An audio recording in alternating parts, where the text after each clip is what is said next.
नमस्कार, राज की बात में आपका स्वागत है।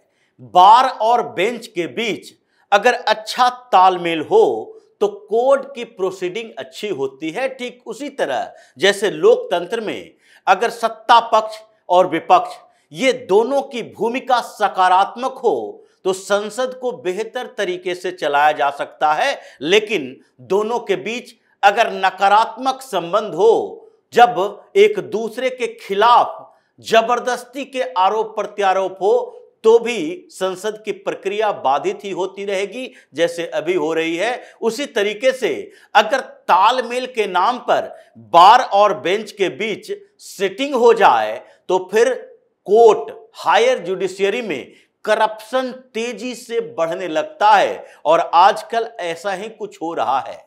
इस मुद्दे ने जिस तरीके से करप्शन हायर जुडिशियरी में जो बढ़ रही है उसको उभारा है, उससे कुछ वकीलों की परेशानी बढ़ रही है और सुप्रीम कोर्ट के कुछ जजों ने मजबूरी में फैसला लिया।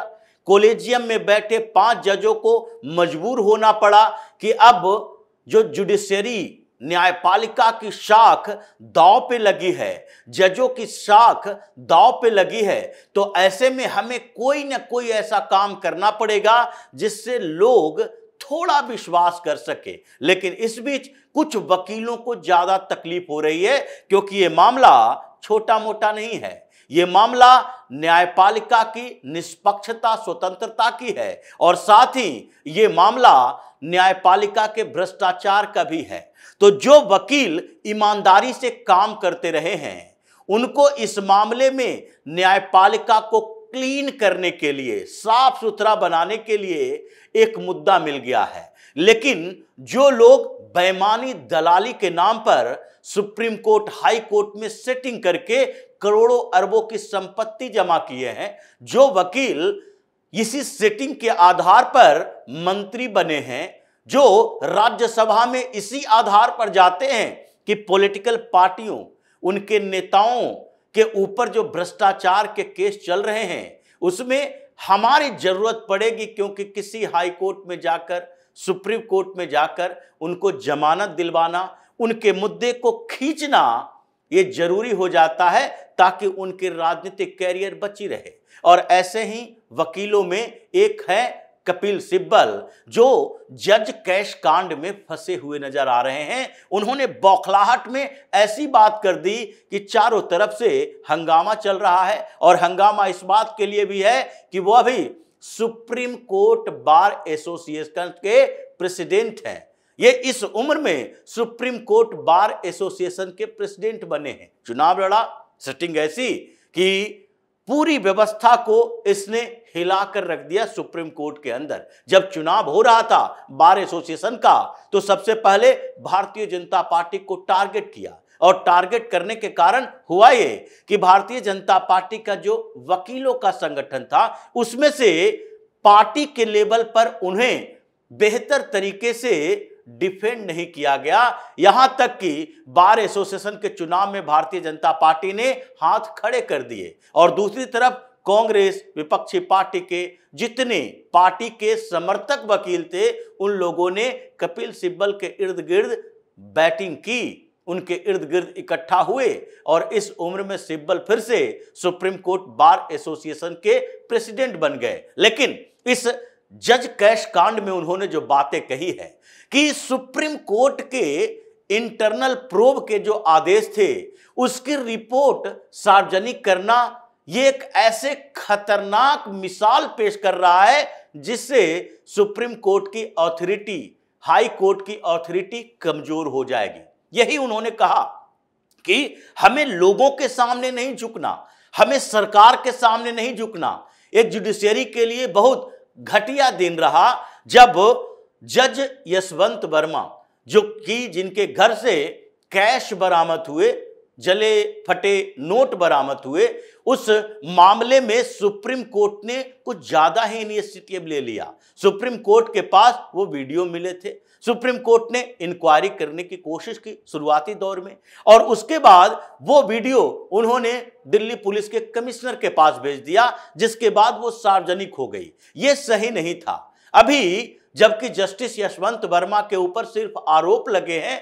तो जब तक आरोप सिद्ध नहीं हो जाता तब तक उनके खिलाफ कोई कार्रवाई नहीं हो। और लोगों की बात छोड़ दीजिए, हम लोग लोगों से ऊपर हैं। हमारी बातें जो होगी यस या नो में लोगों को विश्वास करना चाहिए। उन्होंने सुप्रीम कोर्ट के इस कार्रवाई पर भी उंगली उठा दी है कि नहीं, सुप्रीम कोर्ट के जजों ने यह सही नहीं किया है कि यशवंत वर्मा के खिलाफ जो इंटरनल इंक्वायरी हो रही है उसकी भी जानकारी पुलिस को दी जा रही है। यह सही नहीं है। आप इंटरनल इंक्वायरी कीजिए, क्योंकि सुप्रीम कोर्ट ने 3 जजों का पैनल बनाया है, जिसमें हिमाचल प्रदेश, पंजाब, हरियाणा हाई कोर्ट, इनके चीफ जस्टिस, कर्नाटक के जज, ये 3 लोग जजों की कमेटी जो बनाई, पैनल बनाई, उन्होंने इंक्वायरी की जस्टिस यशवंत वर्मा के घर पे जाके, और वो इंक्वायरी की रिपोर्ट भी साझा किया जा रहा है पुलिस के साथ कि अगर इसमें कोई और एंगल आता है, अगर इन्वेस्टिगेटिव टीम को लगता है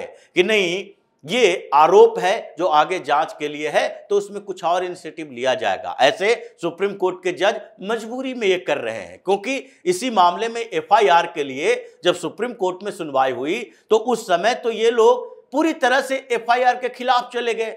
इसमें कहा कि इंटरनल प्रोब चल रहा है, इंक्वायरी चल रही है। जब तक इंक्वायरी नहीं हो जाती तब तक ये मामला ऐसे ही रहने दिया जाए, एफआईआर नहीं होगा।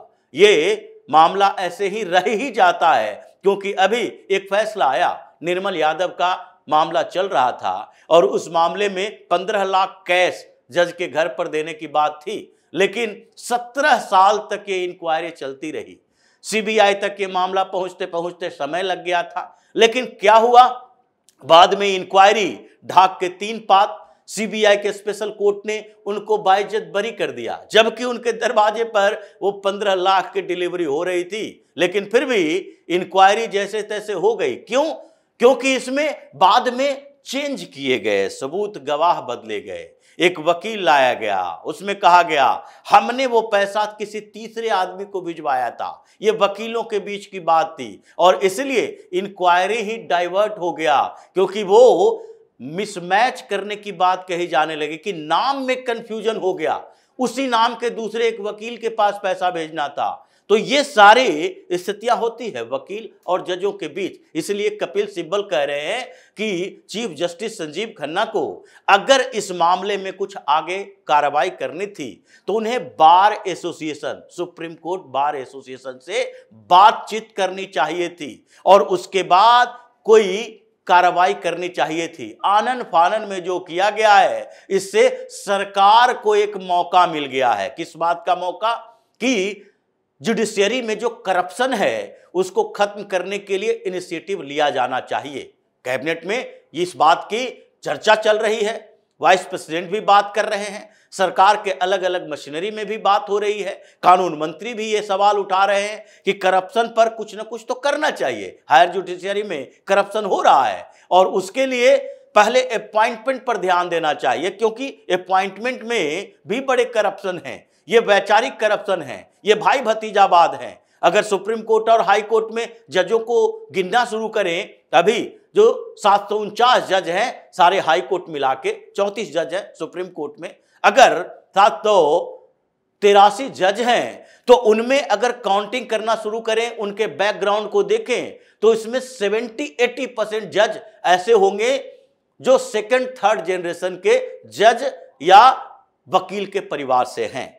ज्यादातर खानदानी जज होंगे या फिर सेकंड थर्ड जनरेशन के वकील होंगे जिसे जज बनाया गया, जिनके बाप दादा कभी अटॉर्नी जनरल रहे, सॉलिसिटर जनरल रहे, बड़े वकील रहे, नामी गिरामी वकील रहे, और उनके बेटे पोते जब कोई बेहतर वकील नहीं बन पाए, कमाई का साधन कमजोर हो गया, तो जजशिप की तरफ चले गए। सुविधाएं हैं, पावर है, पैसे भी है, तो इसलिए अगर वकीलों की बात होगी तो बड़े वकील जितने भी हैं वो कभी जजशिप की तरफ नहीं जाते। चाहे कपिल सिब्बल को देख लीजिए, ये सुप्रीम कोर्ट बार एसोसिएशन के प्रेसिडेंट हैं, करोड़ों में कमाई होती है हर साल, राज्यसभा मिली हुई है, पहले मंत्री भी रह चुके हैं कांग्रेस की सरकार के समय में। अब वो जज क्यों बनेंगे? जज बनते रिटायर हो जाते, फिर वकालत करने में भी समस्या होती है। अभी 80 साल की उम्र में भी सारी सुख सुविधाएं मिली हुई है, और आगे अगर संभावनाएं ऐसी होती है नहीं, संभावनाएं होती तो फिर से मंत्री बनने की कोशिश करता। इसलिए न अभिषेक मनु सिंघवी, न केटीएस तुलसी, न पहले भी जेठमलानी परिवार का कोई ये सब जज नहीं बनते, ये वकील बनकर ही खुश रहते हैं, क्योंकि जज साहब के जितने साल भर की कमाई है उतने तो एक सप्ताह में एक कमा लेते हैं। एक एक हियरिंग का 10 लाख, 25 लाख, 15 लाख, 20 लाख ये चार्जेज हैं, तो ये क्यों जज बनने की कोशिश करेंगे। लेकिन जिनके प्रैक्टिस अच्छे नहीं चलते और वो सेकंड थर्ड जनरेशन में चले आते हैं तो उसके बाद उनके लिए संभावना वकालत में खत्म होती है, जजशिप में चली जाती है। ये अपॉइंटमेंट की बात है और इसी अपॉइंटमेंट पर चर्चा हो रही है एनजेएसी को वापस लाने के लिए, जिसकी बात कपिल सिब्बल कर रहे हैं। कपिल सिब्बल कर रहे हैं, इससे सरकार को मौका मिल रहा है कि जुडिशियल अपॉइंटमेंट के तरीके चेंज किया जाए, एनजेएसी लाया जाए, और इसलिए एनजेएसी लाने के लिए सरकार इसका इस्तेमाल कर रही है। सुप्रीम कोर्ट को ऐसी कार्रवाई नहीं करनी चाहिए जिससे सरकार को मौका मिल जाए, सरकार को मौका न मिले, इसलिए वकील और जज सेटिंग कर लें। जबकि इसी मामले में अगर देखा जाए 6 हाई कोर्ट के बार एसोसिएशन के प्रेसिडेंट सीजेआई के साथ साथ 4 दूसरे कॉलेजियम में बैठे जज हैं, सबसे मुलाकात कर चुके हैं। 2 दिन पहले ही 6 बार एसोसिएशन के प्रेसिडेंट आए थे हाई कोर्ट के, जिसमें इलाहाबाद हाई कोर्ट के, लखनऊ बेंच के हाई कोर्ट के, जबलपुर के, यहां तक कि Kerala high court bar association के और कर्नाटक के भी आए थे। लेकिन उन लोगों ने करप्शन के खिलाफ बात की, और यहां जो कपिल सिब्बल बात कर रहे हैं वो करप्शन के समर्थन में कि उसे ढक के रखो, उसे उजागर ना होने दो, जुडिशियरी की बातें जुडिशियरी में ही रहनी चाहिए। और ये प्रिंसिपल कौन से, जो सिद्धांत की बात कर रहे हैं वो कौन सा सिद्धांत कि जब तक कोई आरोपी है उसका दोष सिद्ध नहीं हो जाता उसको दोषी ना कहो, वो आरोपी ही रहेगा। लेकिन यही बात ये दूसरे मामलों में तो नहीं होता, यही बात किसी नेता के लिए नहीं करते, अधिकारी के लिए नहीं करते, उनको चोर डकैत गुंडे बता देते हो, लेकिन आपके ऊपर आया तो आप ये प्रिंसिपल की बात करने लगे, जुडिशियल सिद्धांत की बात करने लगे। इसलिए कपिल सिब्बल इस मामले में फंसे हुए हैं। अब केवल जजों की बात नहीं है, बल्कि बात यहां तक चली है कि ये बार एसोसिएशन में बैठे ये 2-4% वकील जो अपने अच्छे संपर्कों संबंधों के आधार पर ये जमानत दिलवाते हैं, करोड़ों की कमाई करते हैं, उन संबंधों पर भी चर्चा हो रही है। और वो संबंधों पर कुठाराघात तब होगा जबकि इनके बीच से जज नहीं जाएंगे।